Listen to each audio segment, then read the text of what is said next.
Every morning as Munich's town hall clock strikes 11, life-size models of medieval knights go stiffly through the movements of a mock tournament in a performance that never fails to charm both locals and tourists alike. Following the knights come coopers, traditionally associated with Munich's most famous industry, beer making. The dancing figures have been marking time for nearly 100 years, and they're now counting off the days to the biggest event Munich has ever staged. With the opening of the Olympic Games now only 6 weeks away, the city is gradually warming to the prospect of being the center of world attention.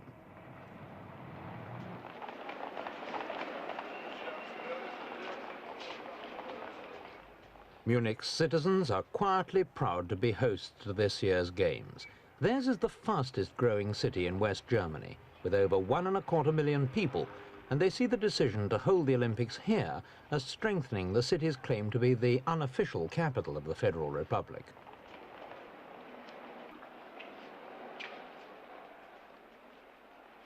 In the months preceding the Games, Munich has developed what amounts to an Olympic industry. Shops, cafes and souvenir stalls are crowded with all kinds of bric-a-brac bearing Olympic symbols, including Waldi, the little dachshund that's the official mascot for the '72 Olympiad.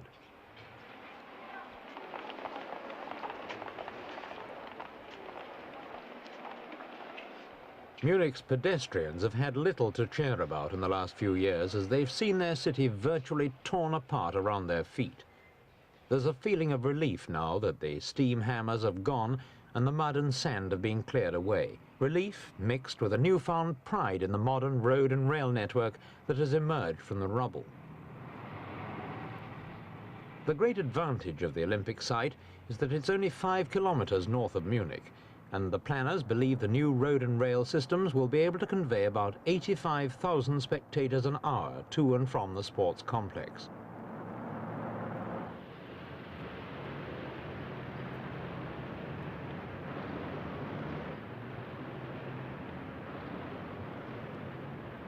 Dominating the 740-acre park at Oberwiesenfeld is the main stadium where the track and field events will take place.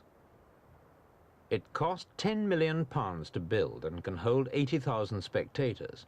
After the Games, it will be used as a national stadium for the West German football team, and it'll stage the final of the next World Cup competition in 1974.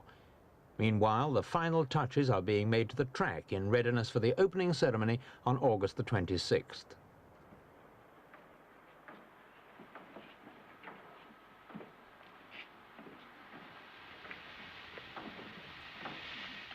One of the most interesting features of the stadium is the tent-like canopy that covers one half of it. If 80,000 voices manage to raise this particular roof, they'll bring down one of the most spectacular and costly constructions on the Olympic site. Like some enormous contemporary dragon, the roof snakes through the park, covering not only the main stadium, but the indoor sports hall and the swimming pool as well, an area of more than 750,000 square feet. The roof is made from panels of translucent acrylic glass, which eliminate all shadows in the area beneath them.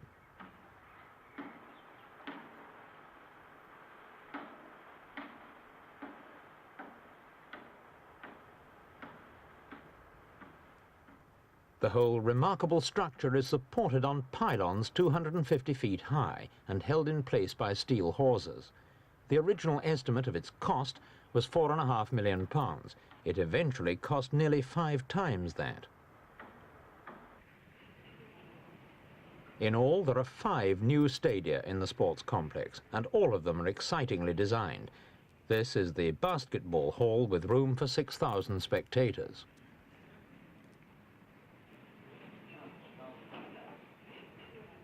The swimming hall, with seating for 7,500, was designed as an integral part of the main complex and is covered by the tent roof. Reflections of the roof on the surface of the water create some fascinating optical effects which are certain to hold the spectators' attention between events.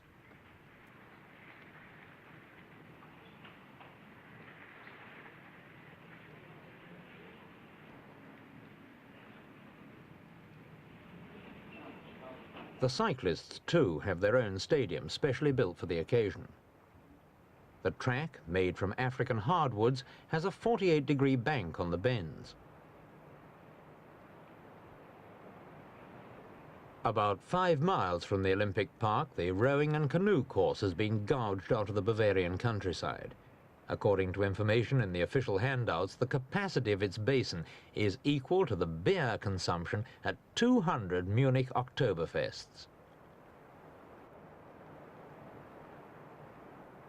On the other side of the Olympic site, facing the sports complex, is the Olympic Village, several multi-story blocks which will house 12,000 athletes and trainers for the duration of the Games.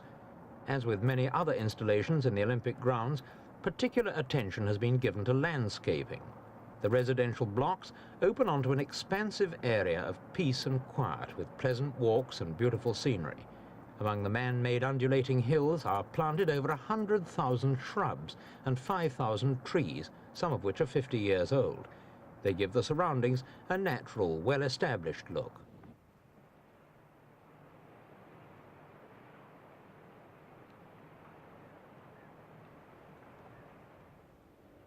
The flats themselves are simply but comfortably furnished. They may look small, but at least there'll be enough of them to avoid the overcrowding that's occurred on previous Olympic occasions.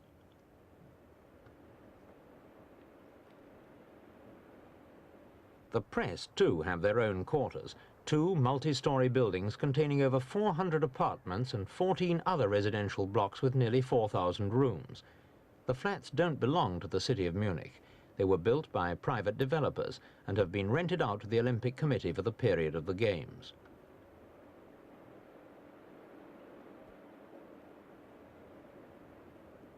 Alongside the living quarters is the press centre, equipped with everything that 6,000 journalists will need to keep their stories moving: telephones, telex machines, and a typing pool with 350 desks.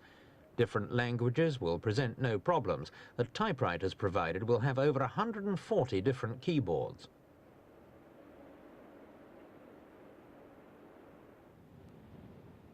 Accommodating up to 1 million tourists has been a major headache for Bavaria's tourist authorities. Several new hotels have been built in Munich itself, but even with these, the city can only sleep about 25,000 visitors. Most tourists will stay in centres well outside the city, some as far as 90 miles away.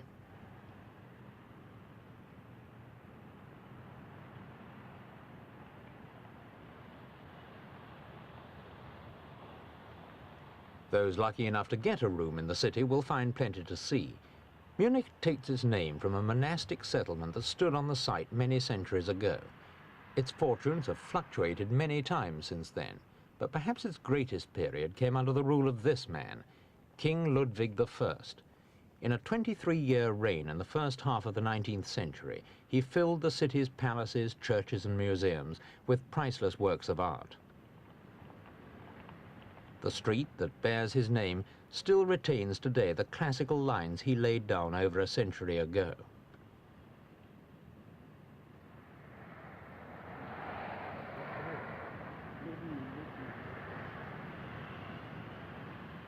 The Feldherrenhalle, the Hall of Generals, contains statues of famous Bavarian military leaders. When Ludwig commissioned it, he was passing through a craze for all things Italian, and the building is in fact a replica of the Loggia dei Lanzi in Florence.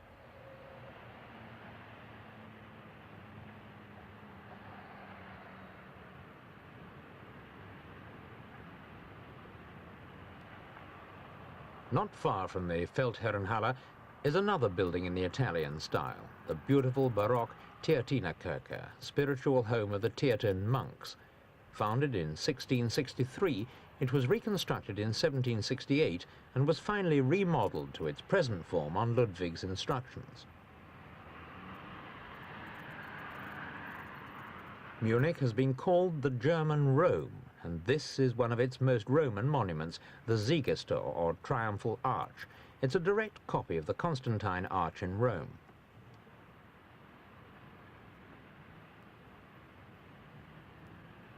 But the eccentric Ludwig didn't stop with ancient Rome.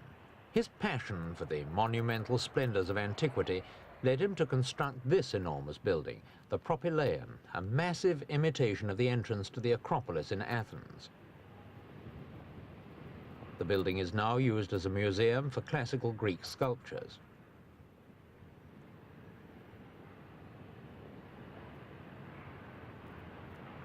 Overwhelmed by the scale of Ludwig's creations, the weary tourist will probably be thankful to refresh himself in the more typical surroundings of a Bavarian beer garden. Music and conversation fight a constant battle for supremacy.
Another must on the tourist schedule is a visit to Schwabing, the liveliest district in Munich.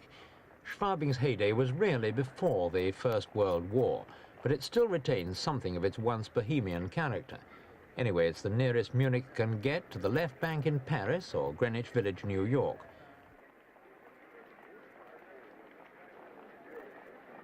Schwabing is, above all, the resort of the young, and it's here where you'll meet the prettiest girls in Munich.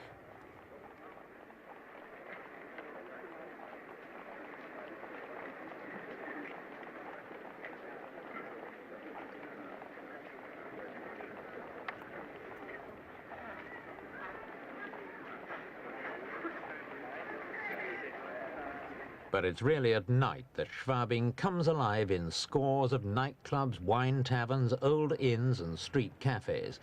There's also a political and literary cabaret of national repute, whose performers constantly satirize the Bavarian establishment.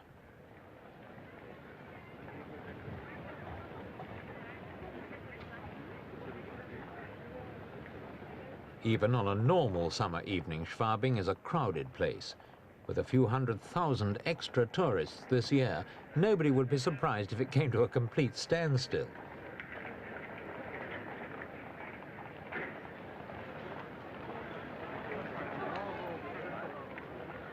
Munich has put a lot of effort into ensuring the success of the 1972 Olympics, but the cost has been high, far higher than the original estimates, in all nearly £250 million. Half of this will be met from ticket sales and licenses for the commercial use of Olympic symbols. The rest will be split between the federal government, the Bavarian state government, and the civic administration of Munich.